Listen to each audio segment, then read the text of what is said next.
Welcome to the Books for Athletes podcast with your host, the publisher, Mr. Kelly Cole.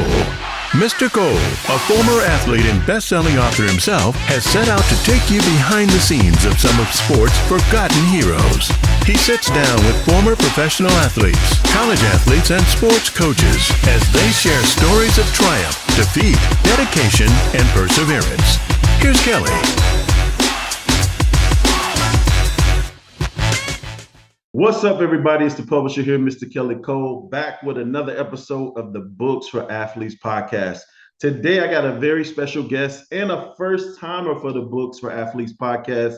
I am interviewing a WNBA champion, NCAA champion, speaker, entrepreneur, movie writer, producer, and so much more. Welcome, Fran. How are you? Mr. Kelly Cole, how are you? I am great. Thank you so much for coming on today. Yeah, I'm excited to be here. So you know what? Before we get into it, tell the people in your own words who you are.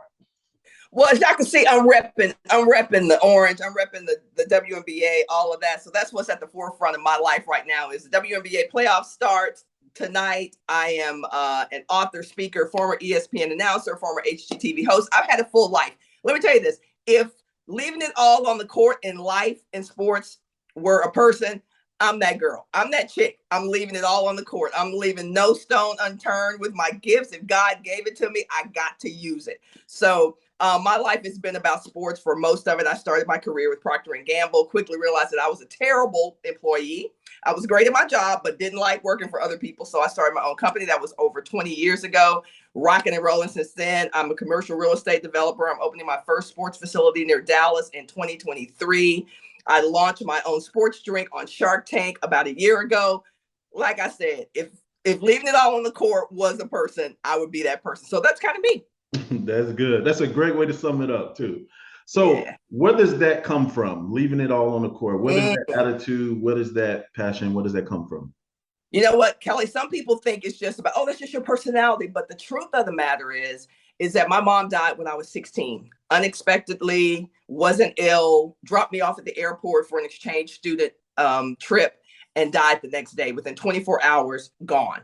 Wow. And what that did for me, it triggered something in me that, we don't know how long we have. And people say that all the time in a very cliche way, but I know that real hand. I know that firsthand because I experienced that as a young girl. And something just clicked in me. It was like, you know what? You better get busy living, like Morgan Freeman says in Shawshank Redemption, or get busy dying. And I find that most people always talk about all the dreams that they have, all the things that they want. I want to write a book. I want to do this. I want to write. But they sit on that stuff. They go to their grave with that dream still inside of them. And at 16, that started to germinate in my mind. It was like, you know what? Everything I want to do, everything I think I have a gift to do or a passion to do, I don't even have to be gifted. But if I want to do it, I'm going to do it because my mother died at 45 years old. And we know, you and I know how young that is. Some of the youngsters don't know how young that is, but we know how young 45 is. And so that's where that came from. It was just living my life to the fullest. Wow. At 16. Yeah. So what was that? How did you get yourself together? And what was the next steps you took to begin to plan your life? Yeah. I have a big family. My mom and dad had 5 kids. So we were all processing that in a very different way. I had a little brother who was 6 years old.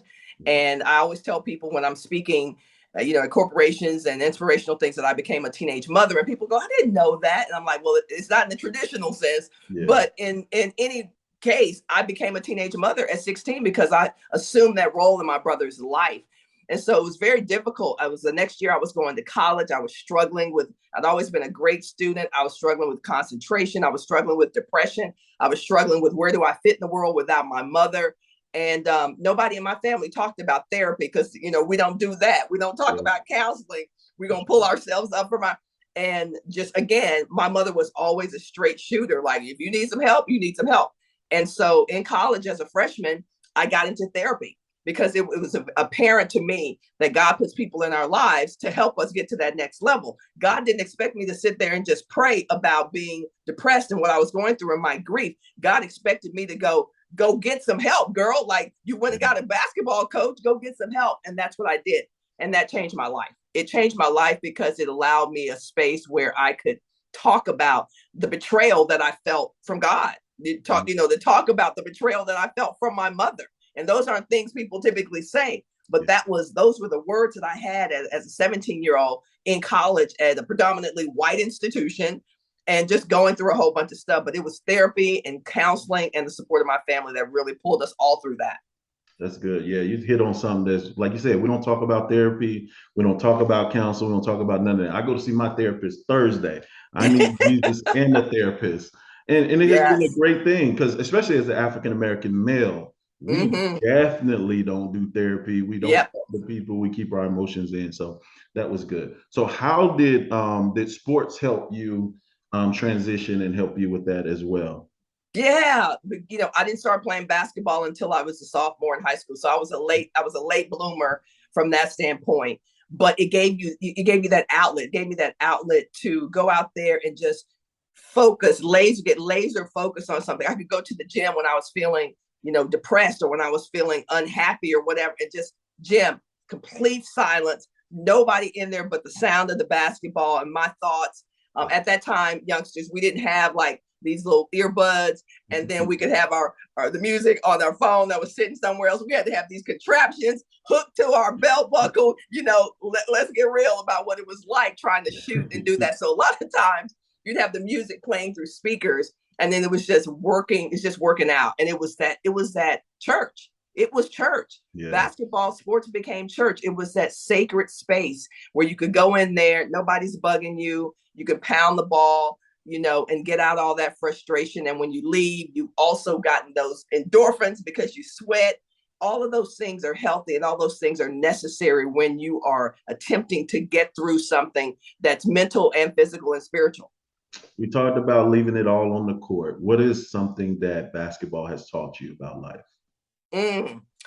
Basketball has taught me that you don't have to be great at something to end up being great at something. Here's what I mean by that. So my brothers played basketball. My brothers were some of the most celebrated basketball players in Dallas in the 70s. And so it was expected that somebody else in the family is going to come out and it's going to be great. But when I started playing basketball, I was terrible because I never played. So not only did I not have the skills that most girls had, I didn't have the stamina that most athletes have because my body had not been built up. And my brother told me something really important. He says, listen, if you will become the best at one thing, so I'm learning branding, I'm learning how to focus on things, you will make it. So he goes, well, what do you think you need to know how to do to be good at basketball? What's the object of the game? And I said, to put the ball in the basket. He says, okay, so if you get really good at putting the ball in the basket, do you think you could play basketball? I said, yes. So that's what we did. He says, you're not going to be the fastest. You're not going to be the strongest. I'm a little skinny girl. You're not going to be the quickest. But if you can put the basketball in the basket, there is a place for you on a team. So that's what I focused on. Okay, everybody hear that? The one thing you can do to be great in your whatever area is to do that thing. So that's all I did. I focused. We had a basketball goal in our driveway. Some of y'all can go back with me with the chains. So, you knock that jumper down. It was literally like ching. And I would just go out there every day. 100 degrees, didn't matter. I would just go get my shot right. My brother was teaching me the shot. And so when I got to shoot and then when I got to South Oak Cliff in Dallas, they noticed that I couldn't run. They noticed that I wasn't very strong. They noticed that I wasn't very quick.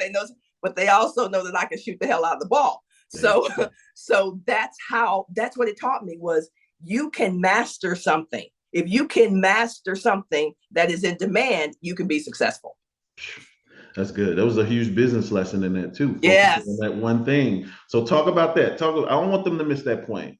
Like I became the most successful when I focused on being the publisher, known as the publisher, and publishing books. And that's it. And then I want to step further. I zeroed in my niche to focusing on former professional and college athletes. Yep. I've exploded. So share that lesson one more time. How important is it to focus on one thing?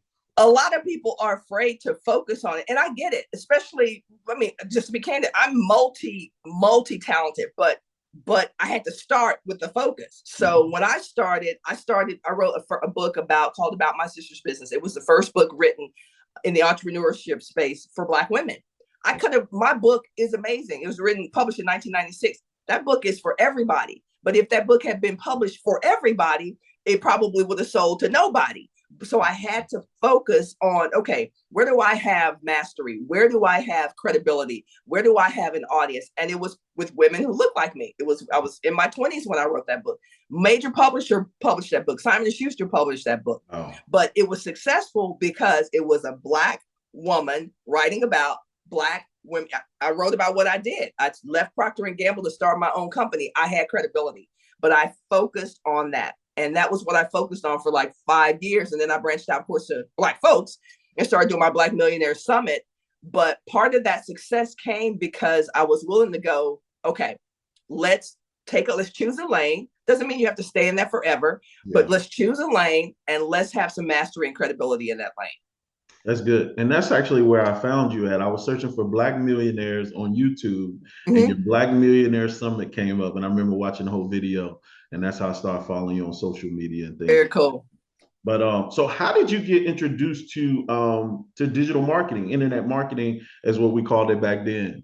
Yeah, exactly. I am the auntie of internet marketing. If you know your internet marketing history and herstory, then you can go back 20 years and, me and Mike Filsaime and Stephen Pierce is a name that you would know.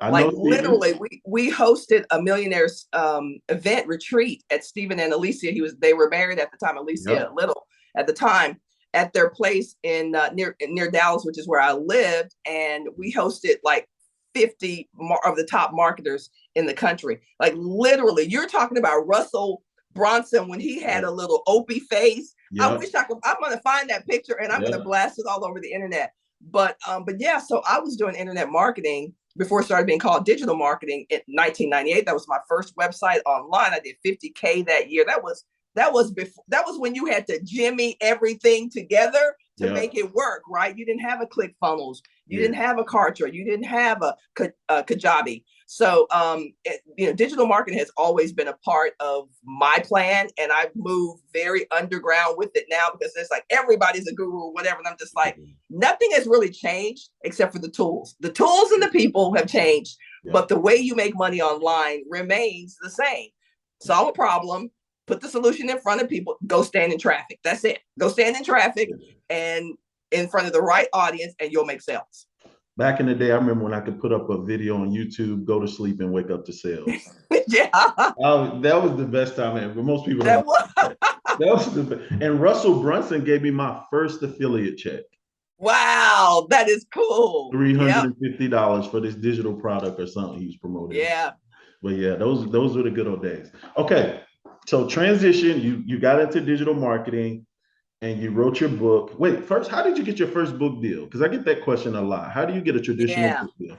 Yeah, in the mid 90s, like book deals were flying off they were off the chain because what a publisher was like, they go, okay, you're a personality, you have an audience, let's get you a book deal. So that was like a $38,000 book deal, which was a pretty big book deal in 1995. And then I got a 2-book deal on top of that. I got a 2-book deal for my next one, which was about teaching African-American kids how to be financially independent. So I got that book deal. I got an agent. Basically, I was like, listen, there are 2 ways I can do this. I can self-publish this, or I can get a machine behind me. And so reached out to some friends of mine who were publishers. And I said, listen, I'm trying to publish this kind of book. And they said, well, you need an agent. You should get an agent because that's the gateway to getting a publishing deal. So somebody introduced me to my agent. Here's the story. I actually went to Barnes & Noble's Children back when you used to go to the bookstore physically. And I love books. And so I would stay in the bookstores all day. So I go in there, I look for Black authors, and I find this woman named Terry Williams who had written a book called The Personal Touch, how to bring basically manners and integrity to business. And I looked at her acknowledgement page and it said, I want to thank my agent. So I called Terry and I said, you don't know who I am, but I just read your book. I bought your book. Please take note of that, y'all. I didn't just say I read her book. I bought her book. Yeah. And I said, I bought your book, really enjoyed it, which was all true. And I noticed that you mentioned this agent named Denise.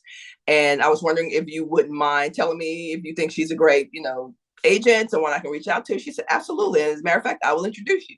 So she introduced me to her agent. And we wrote a book proposal because that's a sales tool that you need to give to publishers to tell them why you should write this book and how it's going to sell. Did that, had a book war, literally had 5 publishers bidding on my book, and Simon & Schuster won, and the rest is history. Hey, it's the publisher here, Mr. Kelly Cole. Listen, if you are a former professional athlete, if you are a former college athlete or sports coach, and you're looking to launch your speaking career, let me tell you, you need a book. If you're already out there speaking and you want to track more high-paid speaking engagements, you need a book. It's not about creating more content to post on social media. It's not about recording a bunch of videos. It's not about doing more podcasts. The number one secret to attracting more high-paid speaking engagements or even launching your speaking career is a book. Hey, I'm the publisher, Mr. Kelly Cole, and I help former athletes and sports coaches create best-selling books in 30 days to launch their speaking career, even if they hate writing and don't know where to start. So for the first time ever, I've created a free case study video that will not only show you how to write a book from scratch in as little as 30 days and become a best-selling author, it will also show you how to attract more high-paid speaking engagements. Now, to check out this free case study video, click the link that says learn more or go to booksforathletes.com. Real quick before you go, do not go if you're not a former athlete or sports coach, because you won't find any value in what I'm about to share. And don't go if your book is already out and already on Amazon. You won't find any value in what I share over there. But if you are a former athlete or sports coach, know that you need a book, or already out there speaking and you want to launch your speaking career, go check out that link now. Writing a book is not as hard as you think. It doesn't even matter if you don't know where to start. My case study video will show you how to start and get it done and onto the bestsellers list. So go now. Oh, that's awesome. So was this before or after the WNBA? It was before. Yeah, it was a couple of years before the WNBA. Wow. So talk about that. So you had already finished college. Did you go overseas and play already? And then you came back? Did. I played in two of the worst countries that you ever want to go to, Italy and Switzerland. Not like Italy and Switzerland were amazing. I played professionally in Italy, had a great career there. I played in Switzerland right before the WNBA started. Phenomenal experiences in those countries. So yeah, all this stuff was happening right before the WNBA started in 1997. Wow. So how did you end up in the WNBA? Tell us that story. What? Listen, okay, so I finished college in the late 80s. And so when I finished college, there was no WNBA. There had been an attempt at women's professional basketball, but it failed. You know, it lasted for 3 years and then it was over. So back in the day, if you were a great basketball player, when your college career ended, you were pretty much done. Go get a job, it's a wrap, or to go overseas.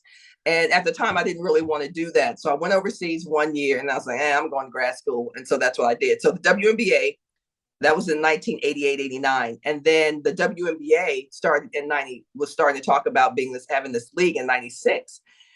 And so I called the WNBA and I said, listen, I would like some information about the new league. This is in the fall of 96 or whatever. And they were like, and your interest is? So they were like, oh, we know who you are, but we also know that you haven't played in like 7 years. So what you trying to do? You trying to coach? They legit said that. What are you trying to do? Now keep in mind, I was 30-ish. So that's not old, but they were like, what are you doing with your life now? And so I was like, okay, so they're not going to make this easy for me. They're not going to walk me in. I'm not getting the VIP backstage pass or anything like that. So I did the next best thing. I looked for the tryouts. I said, okay, which cities are having tryouts? I am humble enough and confident enough to get in the tryout situation. Like, okay, if this is how I got to get in, this is how I got to get in. But at the same time, I knew that I was walking in there with national championship experience, with Olympic, alternate on the Olympic team. I brought a bag to tryouts. Yeah. And so I go to tryouts in Houston on Mother's Day in 97. 250 women there. 250 women are in there for a 2-day tryout. Wow. And they told me, you don't have to necessarily come the first day, just come the second day. So I don't know if that's because they thought I was good or if they thought, we ain't wasting our time. Right. Just come the second day. So I went on Mother's Day, walked in there. All these women are there. And I just did what I did. I understood how to look good to the people that matter most. So I knew what coaches look for. I knew that coaches were looking for hustlers, intelligence, experience, and then my bag was my shooting. Even though I hadn't played in like 7 or 8 years, once you can shoot, you can shoot. And that's what I did. And so at the end of that day, they awarded 2 spots out of 250 young women. And I was one of those. And that was literally just showing up, understanding the game behind the game, and, having a great audition. That's good. And that was what year? That was 97 with the Houston Comets. So what was the salary like back then?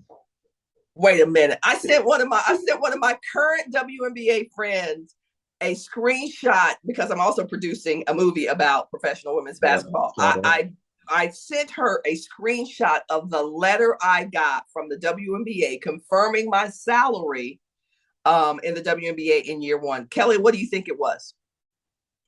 15,000? That's a very good guess. That is correct. That's actually correct. You won. You win the washer and the dryer. Yes, it was 15K. And her response, because she's making 6 figures, her response was, wow, right? And I was like, yeah. So think about it. It was 90 days of work. So it's $5,000. I said it was less than my entire salary for the WNBA. My first season was less than my speaking fee. Even at that time in 1997, I was getting more than $15,000 for speaking, for a keynote, like in a corporation. So yeah, but I tell people, how did you do that? Okay, think about it. It's $5,000. You're playing basketball. That was not a big deal. But right. I was glad to be in the WNBA because I knew how I was going to spin that story. Yeah. I already knew I'm going to write books about this. Yep. I'm going to get speaking engagements about this. Yep. I'm going to be a thought leader expert. It wasn't that big of a deal for me. And you ought to understand, pioneers have arrows in their backs. So you're going to get the most flack and get the least reward when you're at the beginning of something great. And so for me, it was just a part of what you do when you are at the front of building a great movement. And so I was happy to be there. That's good. And you won the championship. That's right. And I got a ring. Exactly. And I got a ring. Yeah, for sure. So what was that like? That was the very first WNBA championship, correct? It was. I mean, it was magical. That whole summer was magical because I believe, fans thought that this actually may have a chance. And let's be candid, it was because there was a machine behind the WNBA. I want to talk a little bit about that. So the NBA had a contract with the WNBA to support financially, to be in the same organization, same facilities, resource sharing, to give it the opportunity to win. And so we were going to arenas all around the country, East Coast to West Coast. We were talking about 12, 15, 16,000 people. In Houston, we were selling out like on a Tuesday night with 16,000 people because there was so much excitement about the WNBA. And of course, with the resources of the NBA, we were on television. We had 3 broadcasting partners. There was a lot of media hype around it. And that was a 5-year deal. So that's after the 5th year, the owners of the NBA teams could pull out. And most of them did. Most of them said, okay, we're done. That was fine. We did our little experiment and we're done. And so that made it more of a free system, right? A free enterprise system where anybody could own a WNBA team.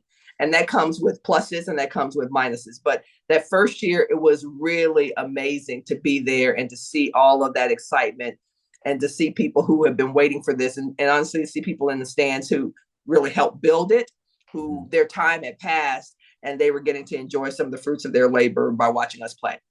That's awesome. Yeah. So what can be done to advance, women's basketball in the WNBA?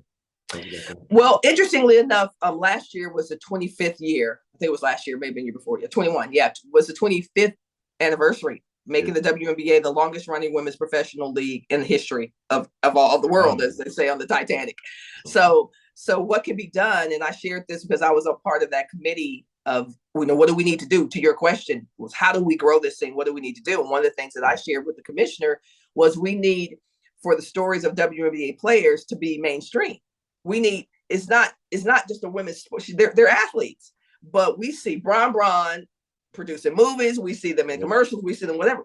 When they become just like everybody else, like a big part of pop culture, then more people will be invested in their stories and want to support them. But if we're just going to make it just a WNBA thing, is just a sports thing, that's a very limited audience. Yeah. So part of what I shared with them was like, okay, we got to figure out a way to tell more stories. That's books, which is why I'm doing my part. It's movies, it's television, it's media, it's social media, it's all of that. And so what they've started to do now, they even have these little vignettes again, it's still in the WNBA app, and that's fine because you're concentrating that there. But like what I'm going to start doing is like shows for networks where WNBA players are integrated into a regular show. It's not about sport. It's about cooking, or it's about literature, or it's about social justice or whatever. So it's really just making the brands of these athletes more mainstream so that more people will know about it. So, oh, by the way, you play basketball? Oh, okay, I didn't know that. Right? I didn't know you were a WNBA player. Let me watch you play.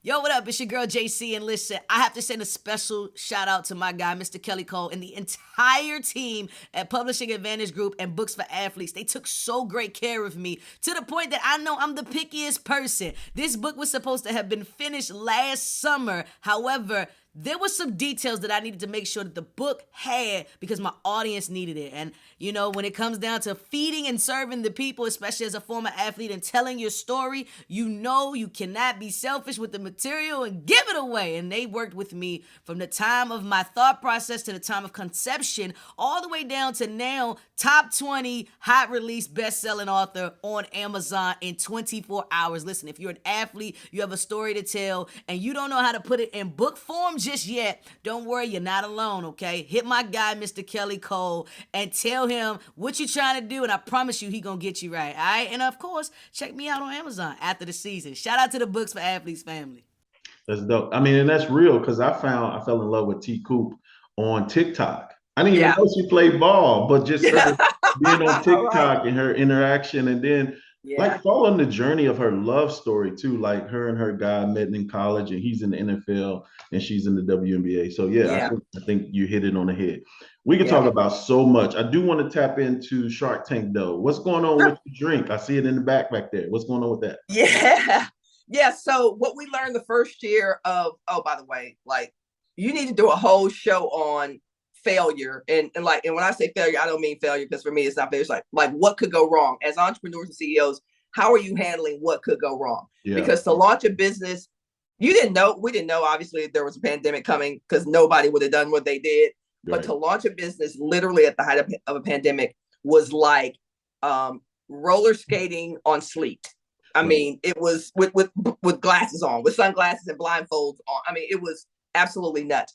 So what we found out the year one was because we went with liquids, our powders started outpacing our liquids. So I had retail distribution, largest grocer in Texas, but my powders, my D2C started outpacing my liquids, right? Because it's expensive to mail liquids. And that's all you could do because people weren't going out. I mean, it was a whole thing. I'm gonna write a book about the first year of Electra, but it's going really well. We're about to ink and I can publicize a new deal that we're doing that is more of a D2C deal, but the audience is already just waiting for it. It's not a whole lot of marketing. It's like, y'all want this or not? And it's already millions of people who are waiting for it. So it's going well. It's not going the way I thought it was going to go because I didn't think we were going to be in a pandemic. And that's what I mean by that. So I thought, we're going to be here. We're going to be in 3,000 stores. We're going to do whatever. And the marketplace told me something else, which is like D2C is what you should be focusing on. So rather than fighting that and going, no, but we're going to do this, I'm going to be the retail, but I just went, I'm going where the money is. I'm going exactly where the money and the deals are. So it's going really well. We're about to start our second chapter, year two. We're about 12 months into, well, I should say 12 months, 18 months into, a year and a half into the business, the life of the business. And it's taking on a different thing. I had a late night dinner with a potential investor last night. So, it's good stuff that's happening. So I'm excited about the next iteration. One thing I do want to say is if you're anybody out there who's thinking about starting a consumer packaged goods thing, if you don't have like $100 million committed, you've got to be very creative with how you get your brand out there. And so one of the things that I'm doing is I'm integrating Electra into everything. Like my documentaries, it's been in movies, right? So you've got to be creative with how you get that mileage, that marketing mileage, if you don't have millions of dollars to just throw at marketing. So we're doing a lot of product integration with entertainment and media. It sponsors everything. It's in my book. It's everywhere. So that's my suggestion for folks out there who are on tinier budgets. This is a perfect time to be starting a business because you can integrate your brand in so many other ways. That's good. Great transition to the book. Yeah. Tell us about the new book, Houston by Mourning. And I do want to say, there it is. And you integrated Electra in the launch of the book. Talk about that. Exactly. It's everywhere. People are gonna be like, come on, man. But it's everywhere. So Houston by Mourning, this is a galley. And a galley, just for some of y'all, I know you know because you're a publisher. A galley is the first look you get at your book just to make sure everything is right and all that stuff before it goes to press. But yeah, this is what the cover will look like. It's a dope young woman looking at at the basket, which says a lot about what the book is about. But the book is really about a young woman's journey. She's a #1 pick in the WNBA, a young woman's journey, not just to the WNBA, but to all the facets of life that come into your world when you are a professional athlete. Your agent, so it focuses on her. Her name is Erica Templeton. Her agent, Reese, who is, if you've ever seen Jerry Maguire, he's slick, so there's Reese. And then there's the television personality, life that I lived in the WNBA as well. And then there's a coach. So you follow 4 people in the book, and you see how their lives intertwine and intersect, and you get a very big picture and a big journey into professional sports, not just the WNBA, but you get to see it's played out in the WNBA, but you get to see what the life is like for folks who are dealing with shiesty agents, who are dealing with coaches who have their own issues, who are dealing with announcers who you see them look great on television, but behind the scenes, their world is crazy. So that's what Houston by Mourning is about, and I'm excited. Oh, drop today. Where can they get a copy? They can get a copy, the paperback copy. There are 2 ways to do it. You can go on Amazon if you're a Kindle person. If you're a Prime person for Amazon, it's free for you. I forgot about that. If it's not, you're getting it at a promotional price for the next 48 hours of whatever that might be. I'm not going to mention it because by the time you see this, whoever's reading it, it may be something else. But you can get it on an Amazon Kindle, and you can also get the paperback at Houston by Mourning, just like it sounds, HoustonByMourning.com. And for the first 50 people who get the paperback, I'm going to autograph it as well. So you'll get a limited edition of the book as well. So HoustonByMourning.com or Amazon, you can pick it up. Oh, good stuff. And take the upsell of Electra powder. Right? Yeah, there you go. Well, good stuff. Thank you so much for taking this time. Any final words of wisdom, anything you want to share before we get out of here?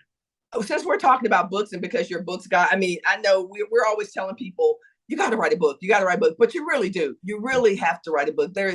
I've made more money just by having books. I have written books, not to sell them to masses, honestly, but for complete credibility, thought leadership, and they're the best upsell. They're the best upsell, downsell, cross-sell, institutional sales. It doesn't matter. So to what Kelly is doing, please plug in, because it is the best way to build your brand, regardless of your subject matter. So that's all I got for him.